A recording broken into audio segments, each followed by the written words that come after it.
Welcome to The Secret Witch Show, the podcast providing a safe and alchemical altar space of conversations which help powerful women escape a half-hearted, spiritless society and rediscover the freedom of living a wildly magical life. Every other week, we explore how to cast aside the wounds of shame, guilt, and fear connected with fully being yourself, so you can grant yourself permission to stop hiding, ground soulfully back into your body, illuminate your whole soul desires, tend your soul, rediscover and reclaim your powerful gifts, express your magic, and manifest your wildest alchemy. There's no better place to become who your heart longs to be. This is where we will guide you into liberation. I'm your host, Nicole Barton, and I'm so excited to dive in.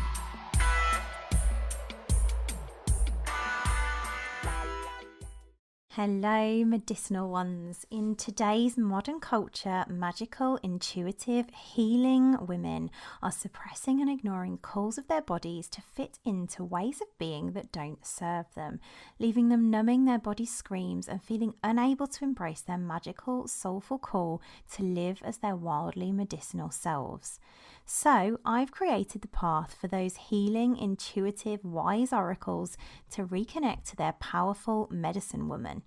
Beginning at the end of January, we will be guiding you on the path of invoking your medicine women to reconnect with the wisdom of your body to heal and to create a soul-led life and maybe discover your own medicine.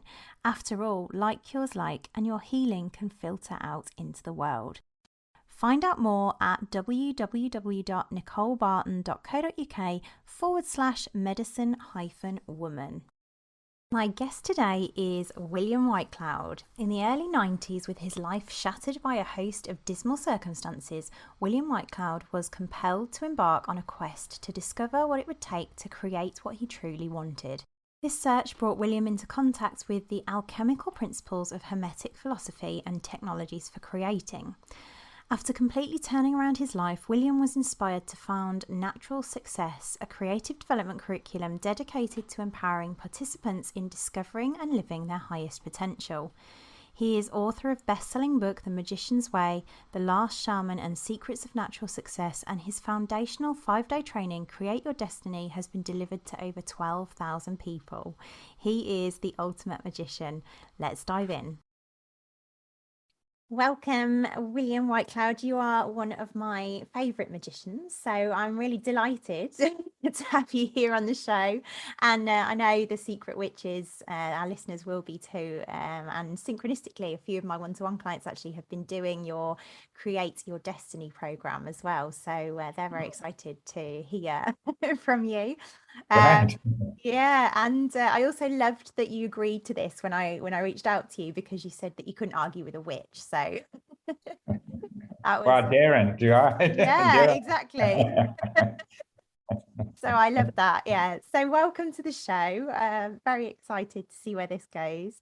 And usually, the first place that I like to start, I guess, is with your personal story with magic. So I don't know whether that feels like a good place for you, but it'd be illuminating, I think, and for us to begin there. Cool. Okay, that's fine. Thanks for having me. I really appreciate it. Pleasure to talk to the secret witches out there. Maybe not so secret as well. So you want to know, you want to know where my story begins. Yeah. It was a dark, stormy night. No, look, it's a long story, and I just have to cut it very short, unfortunately, because it is an interesting story, and I do tell the story in my most recent book, The Secrets of Natural Success, in more detail and more length. Yeah. But look, as I say, I'm cutting a very long story short. And also, I've got to tell it in a linear way. It didn't really happen in such a linear, neat, packaged way as I tell it, but I have to tell it that way. But it's a true story. And basically, I was very sick, and I was sick for 10 years. And it started with a mild illness, and it just got worse and worse and worse. And it led to the point where, after 10 years, I was on my deathbed. And I mean, I'm not using hyperbole. I mean, I was on my deathbed. I was Wow. dying, and Gosh. nobody knew what was wrong with me, which is unusual because when there's something wrong with you, everybody knows what's wrong with you and knows the cure. But in my case, no. And I traveled the world, looking, and had, was tested for everything. Nobody knew, and nobody knew what was wrong with me, and nobody had a cure for me. Nothing. And it was mysterious, and it led to my deathbed. And at the very end, one day, I had enough strength to go outside and go into the park and sit in the sun. And a man sat down next to me, a young man, very strong. I was dying. Like I felt like death warmed up, right? I felt shit. And this guy sat down next to me, very young man, strapping, strong, healthy guy, and engaged me in a conversation, which I didn't want. I didn't want to talk to anyone. I didn't feel good. But he engaged me in a conversation. And he got it out of me very quickly that there's something wrong with me. I'm not well and all that. And then he infuriated me even further by telling me that he knew what was wrong with me, and that he even had a cure for it. And I was infuriated. It's like I felt insulted, right? Because there wasn't a brain surgeon or doctor or endocrinologist or anything in the world that knew what was wrong with me. And this guy was saying he knew what was wrong with me. But then he told me his story. He told me his story. And when he told me his story, I knew that he had had what I had, because it was exactly my experience. And again, I can't bore you with all the details, or maybe fascinate you even with all the details. Too long a story. But he definitely had it. I just knew from what he told me. I related absolutely. This guy's had what I've had. I was blown away. It's the first person I ever met in 10 years that I could relate to.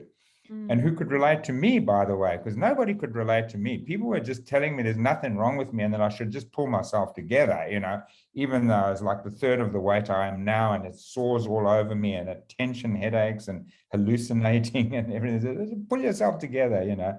And this guy could relate to me. And so I was like, I was amazed, right?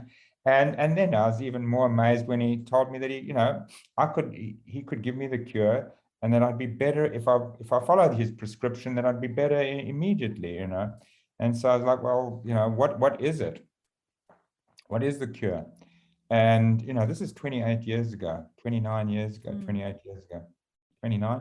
And so he said to me, you must, because he knew that I had given everything up. I was on a diet of boiled cabbage and distilled water and vitamin C injections and thing. And that's it. And he said, look, you must just throw all that shit away, and you must start eating animal protein, meat, fish, whatever, moderately, but you must every day. And you must, when you have your meals, have a glass of white wine with that. And also, a very good thing is have a few cigarettes every day, and make sure you have a couple of cups of coffee every day. And so that was like, I was elated for 1 minute, and then I was like, really crestfallen straight away, because, alcohol, nicotine, caffeine, animal products, all that. This is what everybody who didn't know what was wrong with me said was going to be the death of me, and that I should get rid of and not touch and that and that. But because of how I related to the guy, and through that I had some sense of trust in him, right? But also it was just like, wow, I'm on my deathbed anyway. I'm getting deathbed counseling, and what the hell, I might as well go out with a cigarette and a glass of wine and all that. So I took his advice, and I did. I started immediately, and within days I felt better. I mean, I came back in days. My hallucinations ceased. My tension, headaches went away. My memory cleared. I couldn't remember. I had to carry a card with my name on it and address, because I could forget who I was and where I'm from and all that. and sometimes strangers had to lead me home, I mean, but when my memory came back and everything, it took me months to gain my weight back, and the sores, sorry to gross you out, but all the sores on my body to heal, and all of that, right? But generally, my energy, everything was just back in like that, right? And so that was a remarkable thing to happen after a 10-year nightmare, right? And it was a nightmare, you know. And the thing about that, though, is that I never ever believed, when it happened, I never ever believed that there was efficacy in the substances, in the animal products, in the meat or the fish, whatever, or in the wine, or in the nicotine, or in the. I just didn't get it. It just didn't sit with me. What dawned on me, and I had no personal development experience, training, insight. I'd never read a personal development book. I'd never heard of the personal development leaders of those times. They were the Deepak Chopras and all of that at that time. I didn't know they existed. It just dawned on me for myself that there must be some way in which I focus that creates my reality, because I had been from the beginning first very focused on not being sick. I had a job, and I wanted to do my job, and I didn't want to lose my job, and I wanted to get well, but principally I didn't want to be sick. And then I got sicker, and in the end I didn't want to die, and then I started dying, right, or dying more and more. And I just realized what my attention was on was that what I didn't want to happen, and that what I didn't want to happen was happening more and more. The more I, focused on it not happening and resisting it, you could say, and the more it happened. And then when I met this guy and went, wow, what the hell? I gave up that focus. I don't know what I now focused on, to be honest. I just know that I ended that negative vision of getting away from what I didn't want, right?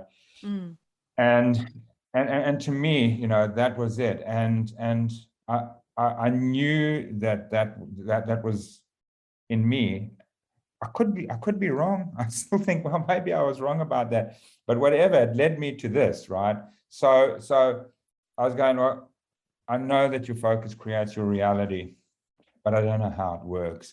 But I'm going to find out, because this is so profound. And I didn't know that anybody else in the world knew what I knew, because I'd never heard it. I never learned it anywhere. It was never discussed. And I'd hung around with intelligent, learned, wise people, and, traveled the world. And I had never heard that your focus creates your reality, right? But I was like, okay, I'm gonna find out. I don't know how, but I'm gonna learn. I'm gonna find out. So I was talking to my accountant, of all people, my accountant, one day, because he knew my story, right, for a long time. And he knew my story, and we were talking about my recovery. And I was telling him about this observation I'd made. I didn't expect him to understand, because he was my accountant. So he's my accountant. But anyway, I was just telling whoever wanted to listen, I was telling them this. Nobody understood what the hell I was talking about. But he astounded me by saying, oh, do you mean that your focus creates your reality? Which are words that I'd never used and I'd never heard before. And I said, that's it. How did you know? How did you know those are the words? How do you know? And he just laughed. He says, well, I do this sort of work, There are workshops about this. There's people who teach this and that. And so then my accountant introduced me to the world of personal development, basically. I kind of, because of what I'd learned, I sort of fell into a stream of personal development, was very related to how your focus creates your reality. And here we are. Here you are. Wow, that is some story, and I particularly love the fact that it's the most unlikely person to kind of introduce you to that in a way. But yeah, So Yeah. powerful. And also, it's quite interesting because we're releasing this episode in January. And just today, actually, I was having a conversation because in January, I'm being called to run a program about kind of invoking your medicine woman. And it is all about exactly what you've just been talking about. So, really fascinating. Again, it's like that magical timing. I had no idea that you were going to come here and tell us that story, actually, even though I have that exact book that you mentioned just in front of me. Yeah.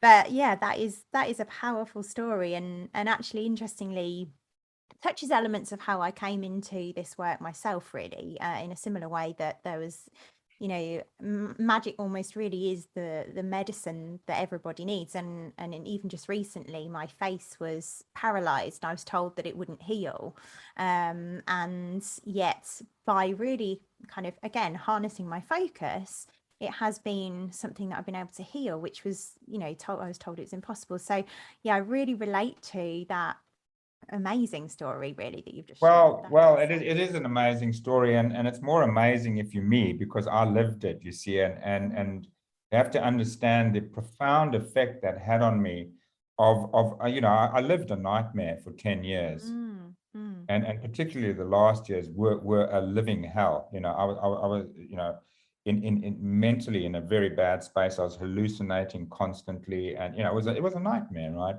And just a completely pitiless, hopeless, desperate, horrible, depressing situation.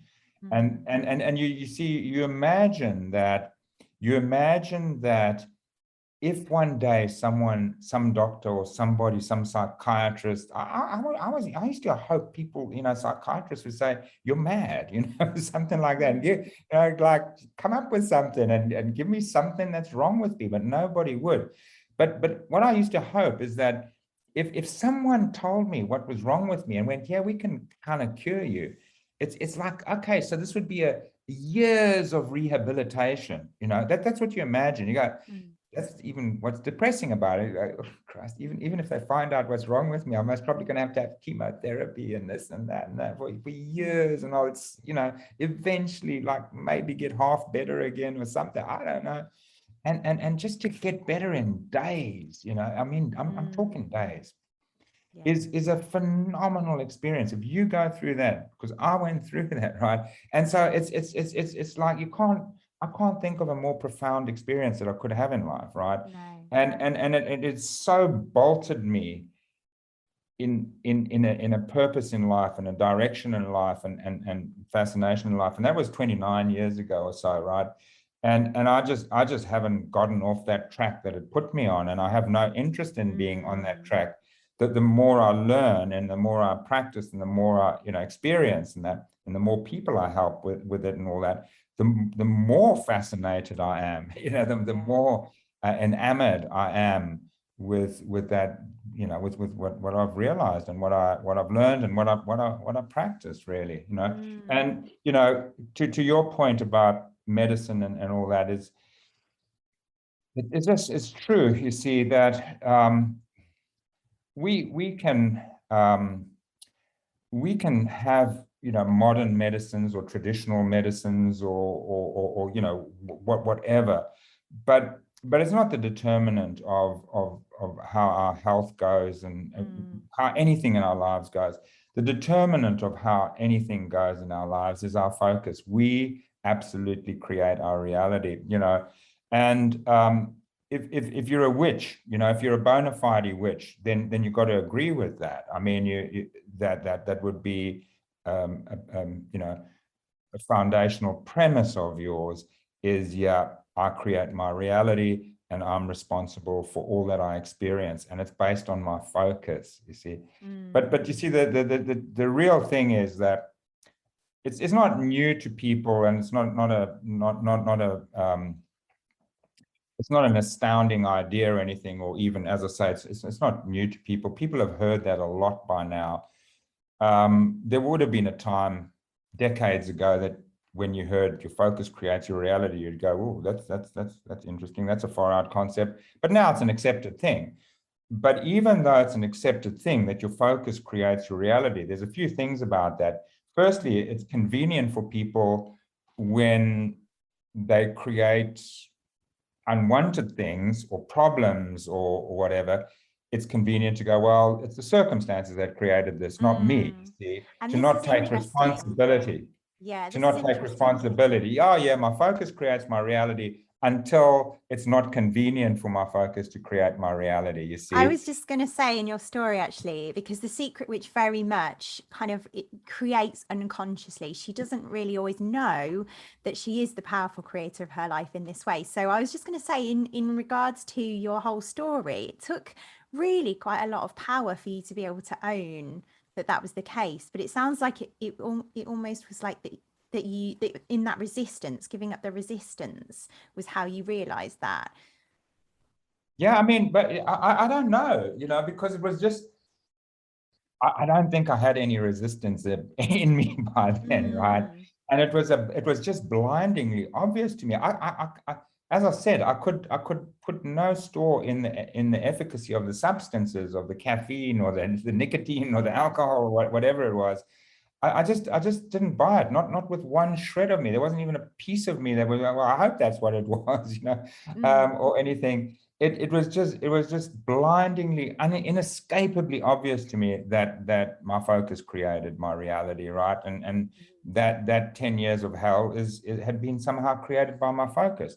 Now I've learned more about how focus works, and I understand more about how, yes, that's possible, because I now also work with other people and I see them doing much the same to themselves, mm, with their focus, right? Maybe not taking themselves to their deathbeds, but creating a lot of limitation at best, struggle, mm, and in the worst cases, most dysfunctionally, destruction in their lives, right? And they create it, you see, but mm, often don't take responsibility for it. But when we can take responsibility for it, so I was going to say, if you don't mind me saying, um, is just finishing what I was going to say. Is yeah, there's a please. few things about your focus creates your reality. You see, is that people, even who subscribe to it, right, who go, yeah, my focus creates my reality,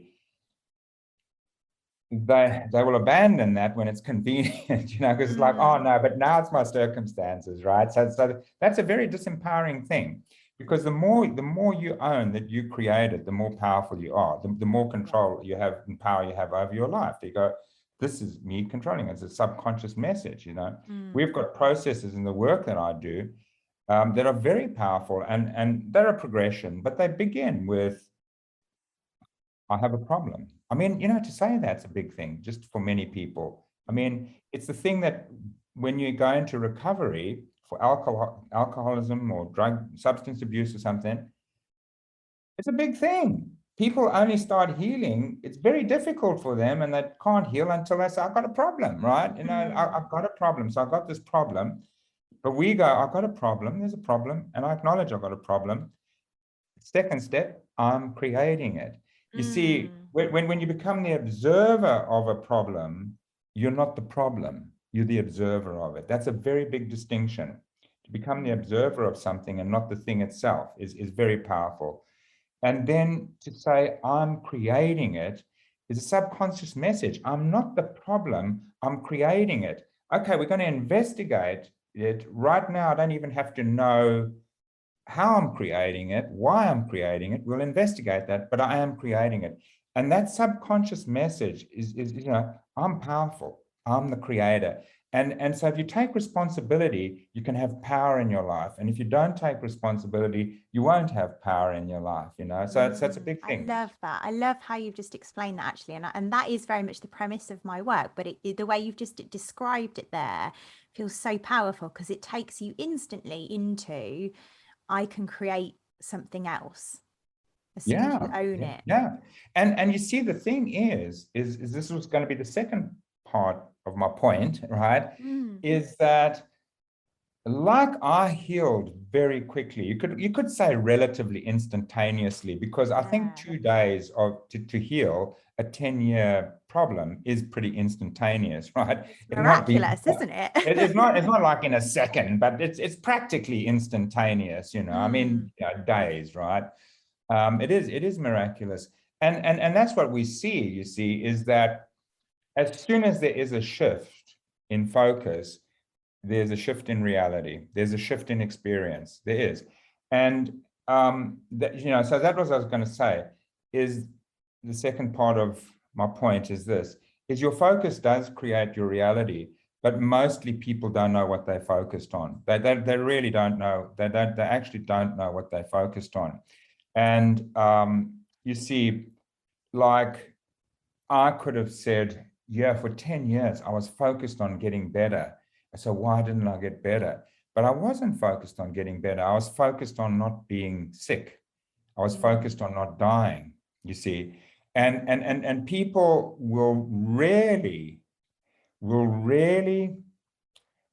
know what they're focused on. They'll tell you what they think they're focused on. But my promise to you is that what you think, and you, if you don't believe me, you can come and spend 10 minutes with me, and I'll show you very quickly and powerfully and indisputably that what you think you're focused on isn't what you're focused on, and so, but your focus creates your reality. But what you've got to realize is that what you think you're focused on isn't what you're focused on mostly. And this is where the witch comes in, because this is the power of the witch, which is, or one of the powers of the witch, which is super consciousness, which is intuition. Without intuition, without a super conscious awareness, which means the ability to get out of your rational mind and your self-conscious rational perceptions of what's going on, and come to a deeper level of truth, of awareness, of self-awareness, particularly of what's happening, and seeing how things are structured, and really where the energy is, really where you're putting your power. You can't really create very much, very powerfully, very functionally, because you need to be able to take the focus off where it's dysfunctionally pointing, where your attention lies dysfunctionally, and place it on a functional, true end result, true focus, right? Rather than what we call a compensating focus, where your focus, you see, compensating. This is the largely people's focus is a compensating focus, because this is what a compensating focus is. You go, well, I want love. I want love. I want a soulmate. The soulmate thing, right? I always kind of laugh, and sorry, I don't want to mock anyone here, right? But it's true, I do. I really laugh a lot when I'm confronted by I want a soulmate, the soulmate idea. Most people looking for a soulmate don't want a soulmate. They want a hostage. They want a hostage. They want a hostage, right? They want, because the idea of a soulmate is this person God's made for you, that no matter what an arsehole you are, this person will stand by you, will stick by you, will love you through thick and thin. They're a soulmate. They'll put up with any shit. They'll be right. You see, so let's just use the soulmate like intention. I want a soulmate. And it's like, yeah, well, where's that coming from? Loneliness, alienation, desperation, a sense of incompleteness, that I'm not complete myself unless I have someone else to fulfill me, all of these things. So my desire for a soulmate is actually compensating for my sense of limitation, my sense of lack, my sense of incompleteness. So it's compensating. It's not real. It's not pure. It's not pure. It's not pure. I mean, I don't like to use that word, but you have to use it, right? It's not pure. It's not true. It's not for the love of it. Yeah, it's not for the love of it. It's kind of shrouded in shadow, I guess you could say. It is. Well, that's exactly it. Yeah. It's a shadow agenda, actually. I mean, that's actually exactly what it is. It's a shadow agenda. It's not a true agenda, right? Yeah. Gorgeous. And that is, I suspect, how many of our listeners will have been used to creating, because it's kind of how we're taught to create, really, in the modern world. So I guess a question that they're probably thinking is, well, how do I shift my focus to create what I really want? Well, you see, the thing is, and I'm not saying you're doing this. I respect you, and I love your style and all that. I'm not saying you're doing this. So please don't you take this personally, because it's not directed at you. because Thank you. you've displayed none of it so far. But on a lot of shows that I come on, the interviewers are always desperate to have a takeaway for their viewers and their listeners and whatever. You know, they want every show must give them value, you see. And so they say, well, what can you give my listeners? What can you give my viewers and all that? Well, I can, but it's not a quick fix, right? It's not a quick fix. It takes training. You know, it just that's the answer. You said I forgot what you said. Friends of yours, clients of yours, something. We're doing my CYD, my Create Your Destiny 5-week online course. Yeah. That's a training. You know, there's no shortcut. That's what it takes. You got to learn. First of all, you've got to be enabled in intuition, in because it takes self-awareness, and you don't do it through self-conscious observation. That's not going to do it. Your self-conscious observation lies to you. It's an illusory reality. It's not true, right? It's not founded in an actual reality. So you need an ability that sees through that, beyond that, to a deeper level of what's really going on, right? And intuition is the capacity that allows you to do that. So you've got to be trained in intuition. You've got to be what's the word I'm looking for? You've got to be you know, enabled in the ability of intuition. And you see, intuition is not like a lot of people think it is. It's like gut feel. It's like this hunch I had, or this gut feel I had. I thought, you know, people say, I know what you're talking about, William. The other day, I just felt my uncle was going to call me, and he did. How about that? It's like, well, bully for you. That's not intuition. You know, that's your intuition, you know, just trickling in somehow through a crack. But intuition is actually is a mode of awareness. Just like this self-conscious perception now is a mode of awareness. Intuition is actually a mode of awareness. It's a complete mode of awareness that is constant, that you can access as a constant thing, or on demand, that whenever you want to know. So it's a super conscious mode of awareness that is based on your inherent connection to everything through time and space, so that you can actually switch over to that and into that mode of awareness, right? So if you imagine that there's, like, let's say, chickens, right? They've got two modes of travel. They're terrestrial, they walk around and eat and peck and that, but they can also fly, you see. And it's like that with modes of awareness. We've got this sort of terrestrial mode of awareness, which is our everyday perception. And then we've got this other mode of awareness that kind of helps us fly, right? And that's our super conscious mode of awareness, which we can switch over to if we're trained in that. It doesn't take much training, by the way.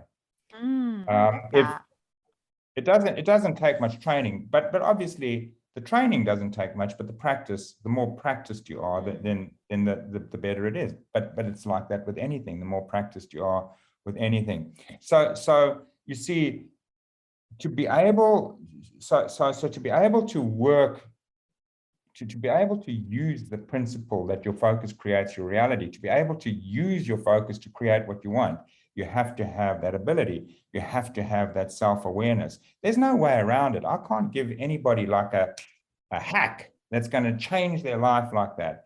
No, because what's going to change your life is your focus. But you have to have an ability to have self-awareness, which takes intuition, and then you can see how your consciousness is structured, where you know what's going on there, and what's getting the power, what's getting the energy, whatever is like you said, is your shadow or shadow things getting the energy, or is, like you said, are the pure things getting the energy, right? And then you can use your will, you can use your focus to restructure that, change that, and you know, then just really be coming from a pure place, going towards a pure place. And that will change your results entirely differently. And also, you see, so you need the self-awareness, number one. And number two, there are secrets, if I can call them that. There are secrets. There are secrets. of how our consciousness works and how we can structure it so that the energy, that the attention goes a certain way, that the energy flows a certain way, that the path of least resistance is that our energy flows in the direction of manifesting what we actually want to create. There's a way of structuring our consciousness, and that takes a bit of understanding and some knowledge and some practice. So you see the trick is to be trained, and there's no way around it. You know, I mean, imagine if you took someone totally untrained in battle, right, and you took them to a battlefield and said, "Here's a gun. This is how you fight. You use this. Now go for it, right? You join the battle now." They're gonna you know. You go, can William, can you give him something to use in the battle? It's like, yeah, here, take this helmet, you know, it'll stop bullets bouncing, it'll have the bullets bounce off your head. It's like not going to help. The person's going to be chewed up in battle in the first couple of minutes, right? You need training. That's why they train soldiers, right? Unless he knows he's a chicken and he can fly. Yeah, well, but he needs to be trained in that, right? Laugh. I've spilled my water all over me. You mustn't make me laugh like that. Yeah, unless you're a chicken and you fly away from the battle, that would be me. I would be flapping as hard as I could to get away from that battle. Anyway, I love your metaphors. They're brilliant. Yeah. Well, I don't know if I'm brilliant, but it's what comes to me at the time. It's all I got to use, you know. I wish I could come up with better. Wow, no, I'm loving it. I'm going to remember that one forever. We had which one, the battle or the chicken? Both. The chicken particularly was my favorite. We had a couple of questions in my group, one of which was kind of to do with what we were just speaking about. So it might be good if I ask you that now. I think it's related. It was, how do you recognize when your focus is being diverted by your unconscious beliefs?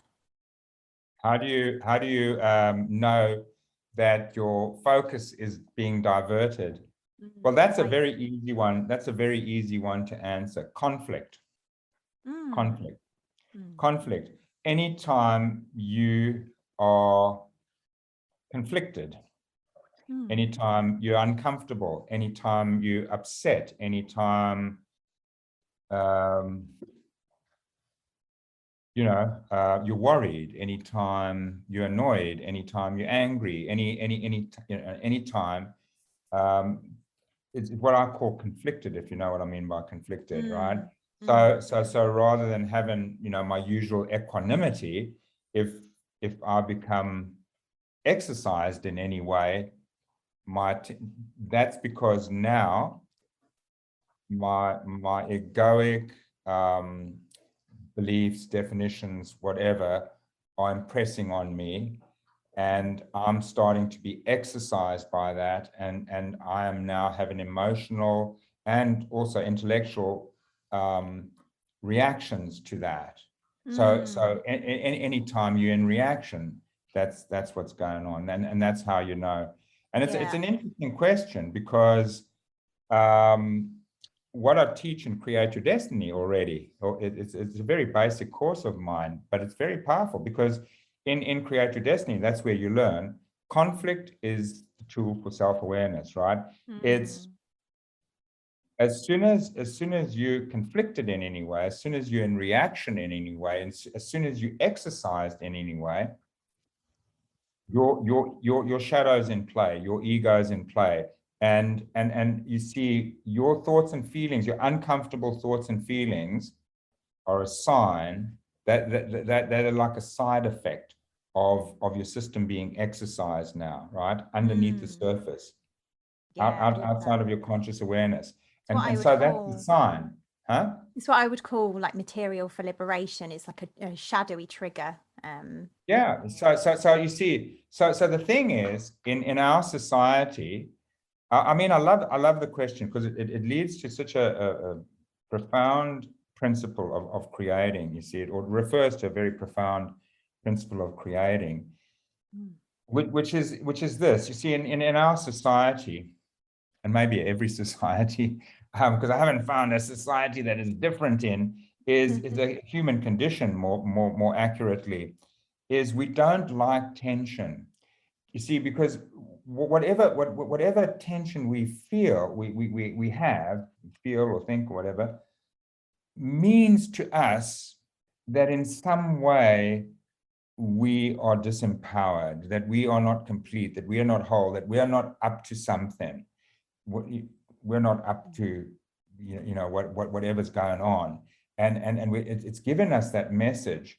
So we want to kill the messenger. We want the messenger to go away. So we want to resolve tension. So people humans typically don't like tension. They hate tension. They hate bad news, and that's where the saying "kill the messenger" comes from. Because in the old days, they used to, kings and generals and that used to battle, and messengers used to bring them news of how things are going. And if they brought bad news, they would get killed. So the general or the king wouldn't go, well, that's good to know that side of the battle isn't going that well. We should send more people, troops there or something. They go, I don't want to know that. That's hurting my feelings. Hurting my, so I'm going to make it go away. I'll kill this guy, and then he won't have told me the news, right? And that's us. We want to kill the messenger all the time, right? But the messenger's there to tell us. It's there to tell us what's going on in us, you see. And we need that, because your focus creates your reality. Your subconscious creates your reality based on where it sees the focus is. And what that actually means is there's a lot going on in you. There's positive ideas, there's true ideas, there's pure ideas, there's shadow ideas, there's fears, there's this, there's a lot going on. And where your subconscious sees what's getting the attention, what's getting the energy, what's being given the power, it's creating that. So you see, as soon as you exercise that, if you change your relationship to tension, to reaction, to conflict, all that, you go, okay, what's going on? If I'm a powerful person, and especially if I'm a powerful witch, I would say, right? If I'm a powerful witch, I can handle the shadow. Because it doesn't mean anything. My feelings don't create my reality. My thoughts don't create my reality. My beliefs don't create my reality. If I give them the energy, they will, but they don't inherently just absolutely create it. So if I'm now exercised, it behooves me to have a look at what the hell's going on here. I can use that and go, oh, okay. So what am I triggered by? What am I thinking? What am I feeling? What am I telling myself? Because you can answer that very quickly, very easily. And then you'll see what you're giving energy to. And then you can desist from that, and you can transfer it to, well, okay, well, what do I want? Which is a skill very few people have. You see, if you, me, and you deal with people, and the thousands of people I deal with and every day, and listen to people, they just tell you what the problem is. That on Facebook, you go on Facebook, people are just pointing out who's wrong, what the problem is, everything. It's just right. It's a free for all of the dilemma, right? And whose fault it is, and who's doing, right? Nobody's going, okay, it's all my fault, right? No, but people don't go, they don't arrive at, well, okay, but what do I want? It's like a revelation for people when you introduce that to them. It's like, no, really, what do you want?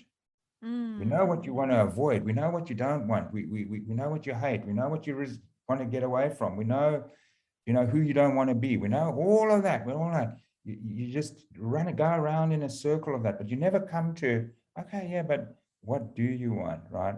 But anyway, how do you know? And so I'm saying conflict, and this is if you develop a new relationship with conflict, that it's your chief advisor in life, it's your wisest guide in life, that it's going to like keep you aware of how your consciousness is fixed, so that you can refix it, you see. And so then you have a completely new relationship to conflict, to tension. That do we enjoy it? Do we go, oh well, that's great, I'll become a drama queen? No, people I know, they never come to go, oh, I just love conflict. I love sucking, you know, I love misery. No, nobody likes it. But then you develop an acceptance of it, right? And actually, dare I say, an appreciation, because you appreciate its value.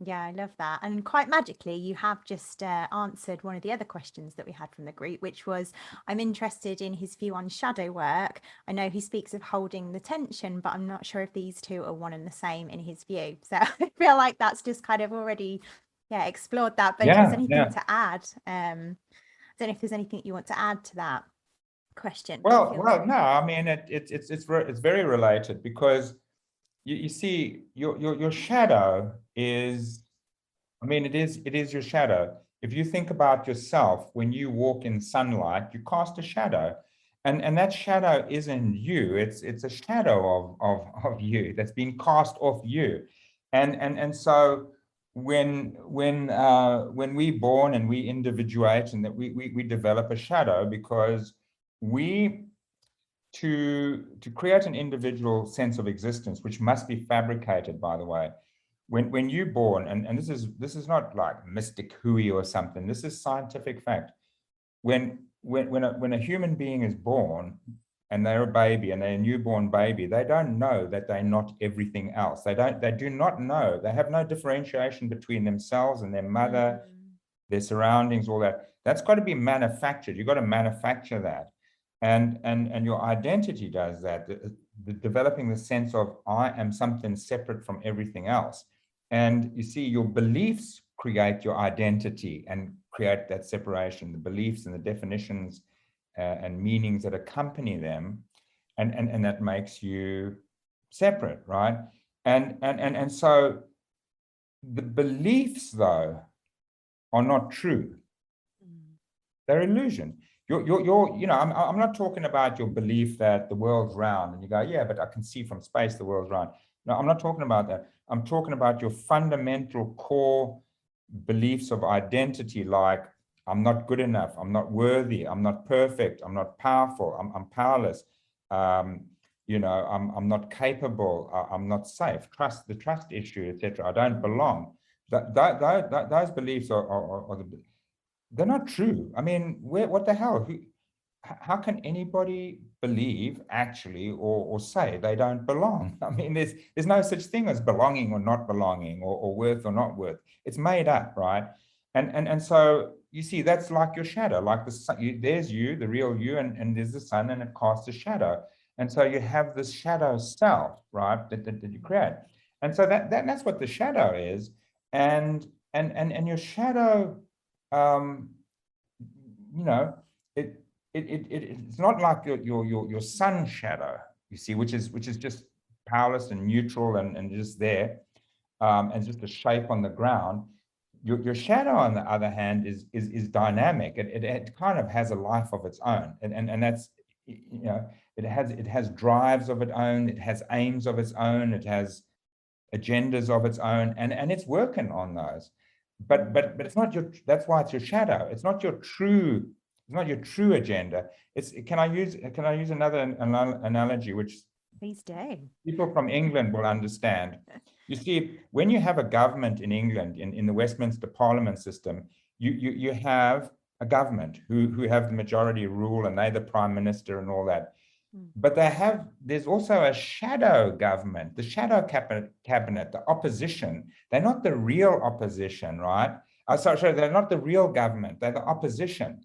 But and they're called the shadow cabinet. They're not the real cabinet running the country, but they got their agendas and things, and they arguing and for things, and you know, fighting for things and proposing for things, and geeing up the electorate about things, but they're not the actual government. They're the shadow. And so it's like us. We've got our real selves and we've got our shadow selves. And, you know, here we are at the most profound thing to know about humanness, is that there's a real self and there's a shadow self.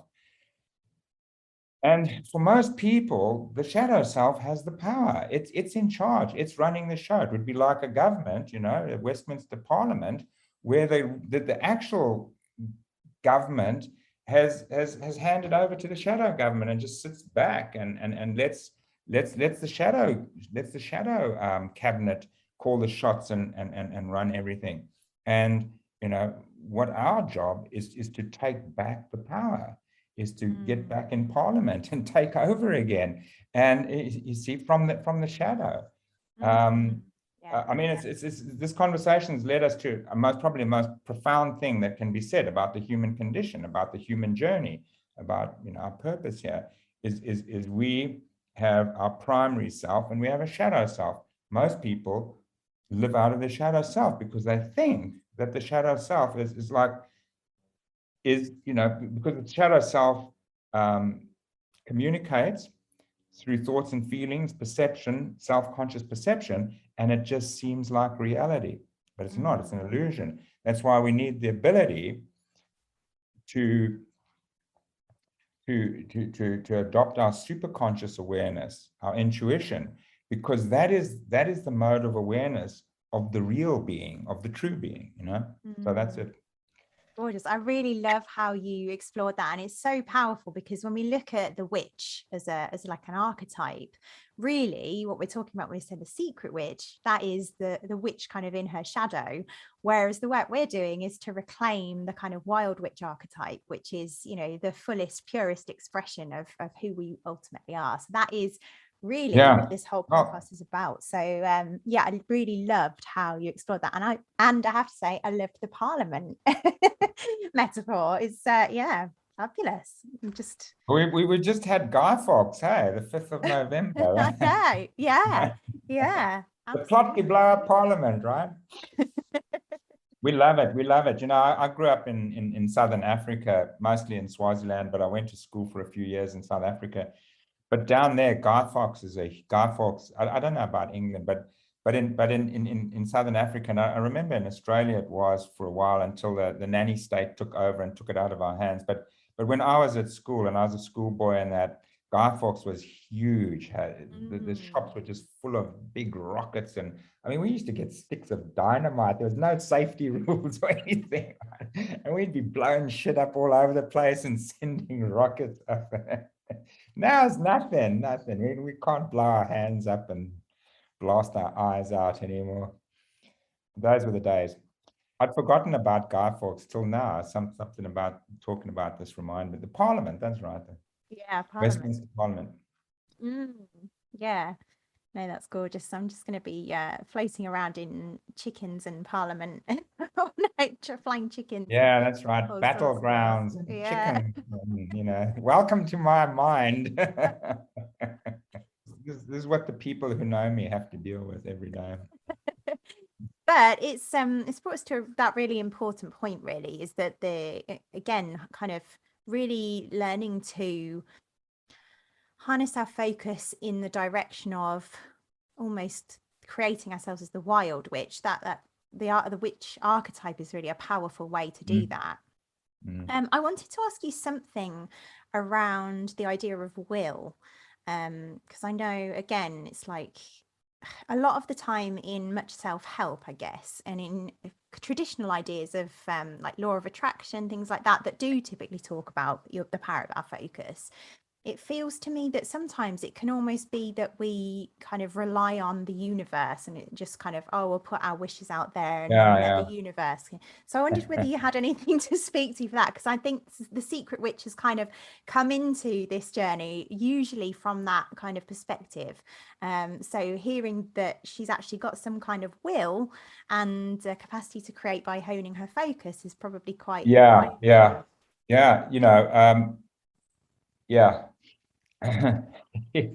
How many days have you got to listen to me on this?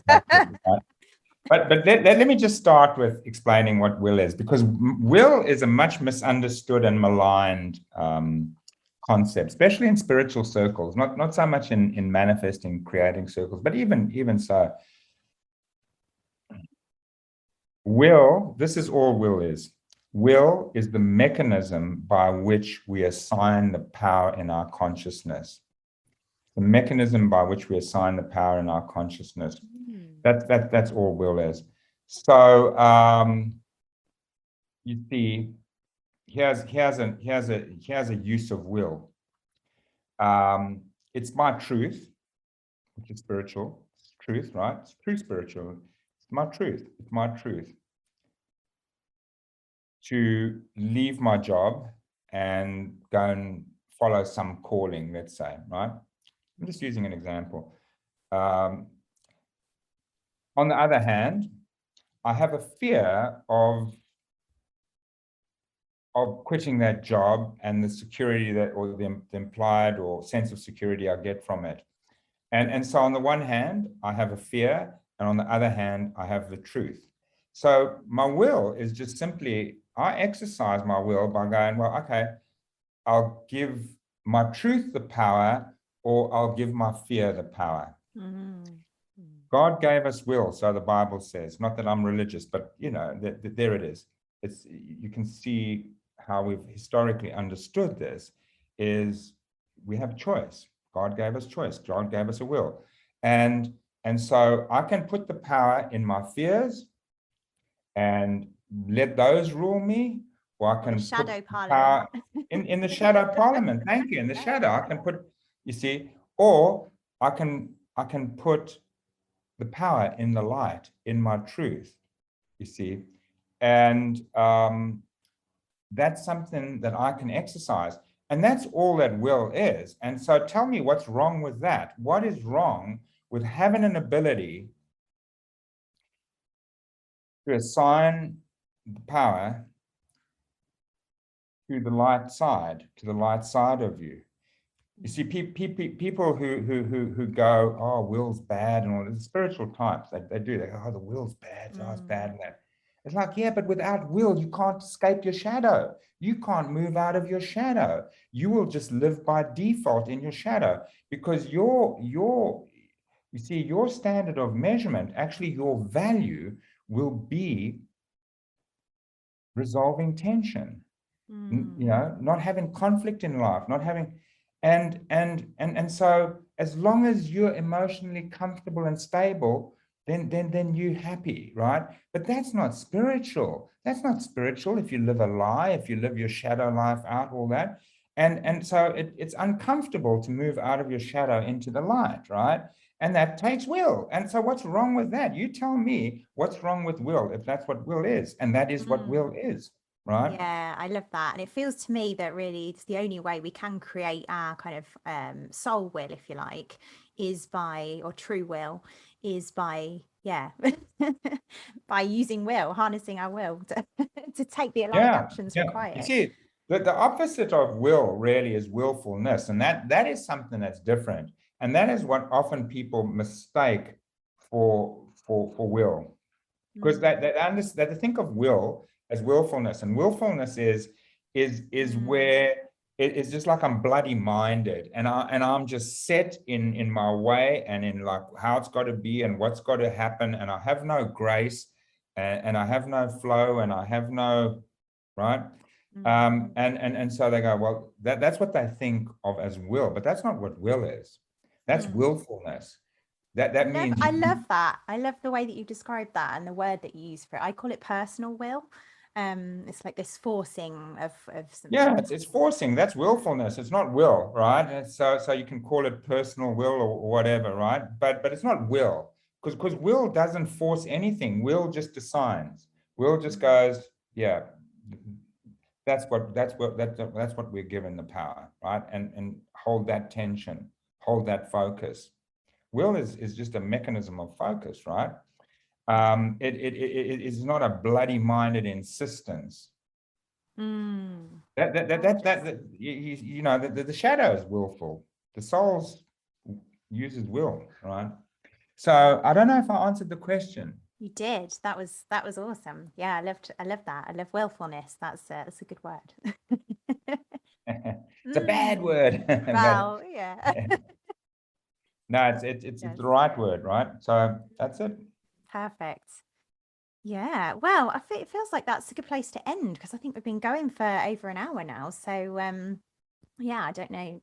Don't think I want to keep you here all night, even though as much as I do love your metaphors, I could keep talking to you for a long time. But I yeah, got more where they came from. yeah.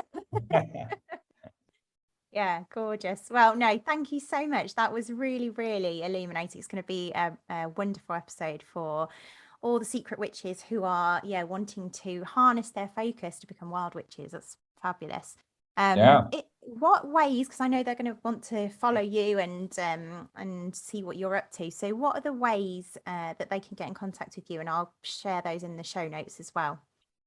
Well, honestly, just the best way to get in touch is just visit Google me, William Whitecloud. That'll get you there. But I have a website which is technically naturalsuccessacademy.com. You go there and you see what's going on. And you mentioned the Create Your Destiny, which is the foundational course that I run over 5 weeks online, with tutorials and guided, facilitated exercise. Well, that's fantastic program, and it's free. We're offering it for free for the time being. We started offering it during the pandemic, and we continue to, because we don't see really a letdown of the chaos and that inspired us to provide it. And so if anyone goes there, they'll be able, like if this is showing in January, then plenty of time to book in for our next one, which is starting early in March. And you can get on the course that your clients and friends have been doing recently for free. Yeah, I have to say I did it last year actually. Oh, did you? Right. Yeah, I did. Just after my daughter was born. So yeah, I was sitting there with her and listening. What a It's wonderful time fabulous. to do it. What a Yeah, beautiful time that would have been to do it. Yeah, yeah, perfect. Perfect yeah. time, yeah. So it is excellent. I really recommend that, and your book as well, The Magician's Way. If anybody wants to learn how to shove a straw through a potato. Yeah. That's pretty advanced. We do that in our more advanced work, but anyone can do it really. Yeah. So thanks for giving me the opportunity to mention that, and it's just the best way people can check me out, and also get booked into something, like, because what we were talking about earlier takes training, and there's a very powerful training that's available for free, and it's guided. You've done it, so that there's tutorials and people to guide you through it, and it's a wonderful conveyor belt that you just get on and go through. This conversation with William was magical. Here are my takeaways. Our reality is created entirely by our focus, and yet most people don't know what they're focused on. The way to harness that is to really ensure we are focusing our attention on pure, true intentions rather than creating from lack or compensating focus, otherwise known as shadow agendas. The more we are able to own that we create what we don't want, the more power we can have. It's important to not abandon this knowing and blame our circumstances, because owning it ourselves leaves us in the position of a creator. We can only heal if we admit we have a problem and realise we are creating it, even if we don't know how. Because when we are the observer of a problem, we are not the problem, and that is so powerful. Harnessing our focus takes training and work. We have to learn to harness these skills, such as that of intuition. Intuition is a superconscious mode of awareness that we can access on demand, but we have to learn to harness it. Conflict is how we know we are focusing the wrong way. Anytime we're uncomfortable, upset, triggered, worried, annoyed, angry, it's a sign that we are conflicted, and this is when we're in shadow rather than pure focus. As a human race, we don't like this tension. We try and resolve it, yet it's offering us really valuable creative information. If I am a powerful witch, I can handle the shadow. Looking at the trigger and then refocusing has us create what we desire. In shadow, we hold all sorts of untrue beliefs, and they take on lives of their own. And yet, we can take on whatever story we wish to take on. Ultimately, we can choose to be our wild witch rather than our secret witch. Knowing what we want is a skill very few people have, and it's so important. Focus there on desire rather than on the problems. Our will is much misunderstood. It's really just the mechanism to assign power in our consciousness.